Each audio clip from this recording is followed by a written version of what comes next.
The last time America hit the world with this level of blanket tariffs was what caused the Great Depression. I know a lot of you are thinking, no, it was the stock market crash of 1929 that caused the Great Depression. No. We had a similar stock market crash 9 years before that, and the market recovered very quickly because we didn't impose any protectionism like we did in 1930. And don't get me wrong, the stock market crash of 1929 did harm the economy, but we were getting back on our feet. But of course, two idiot conservatives had the idea that no, we are going to accelerate this recovery by prioritizing American manufactured goods and making more American jobs at the expense of free trade. For the first few months, it worked. But guess what? Retaliatory tariffs also happened, and world trade went to a standstill as Americans started losing their jobs by the millions and people started watching their wages drop. By 1933, the average American wage dropped by 45% since the beginning of the Great Depression. That was wages, and unemployment rose to 25%. Now, I can agree that the world economy is a lot different than it was 96 years ago, but is it robust enough to withstand this kind of halting or delaying of world trade? We'll have to wait and see. The United States economy has proven to be exceptionally robust given the huge supply shortages and shocks that we've been facing since the first trade war against China in 2018, 2019, and then COVID, and then, of course, the Russia-Ukraine war.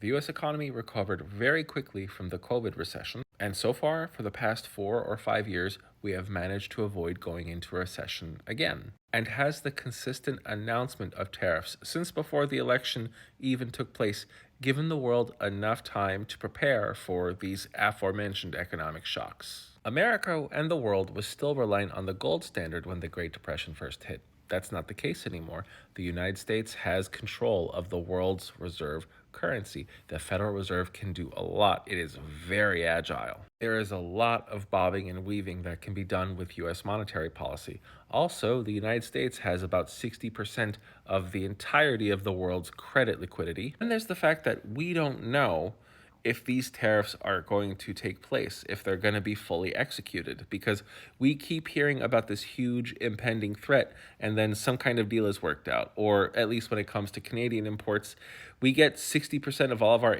oil imports from Canada, and a 25% tariff on that would have really harmed the American energy industry. So now it looks like that tariff is going to be 10%. That's still very bad, but it's not catastrophic. There are a lot of questions, and the world has been struggling with quite a bit of economic uncertainty, especially leading up to tomorrow, which is April 2nd, supposing to be Liberation Day. And who knows, maybe, just maybe, a last-minute deal that saves the world economy will take place, or maybe some countries are going to prove even more willing to acquiesce because they don't want to have to deal with a global shutdown of the world economy because they most likely can't weather it as well as America or China could. Now, even if these tariffs do not wreck the American economy or send us into a recession, it is still going to hurt the American consumer because, like it or not, prices are going to rise. The price of one thing can affect the price of several other sectors. If the price of oil goes up too quickly, that can affect the price of gasoline,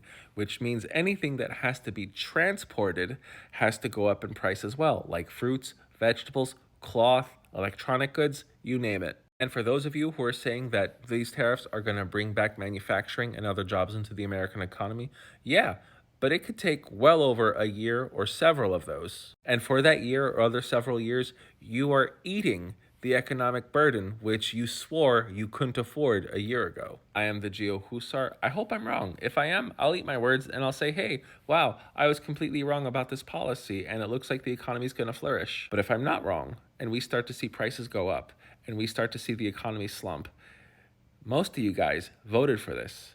And for those of you who didn't vote at all, you helped this happen.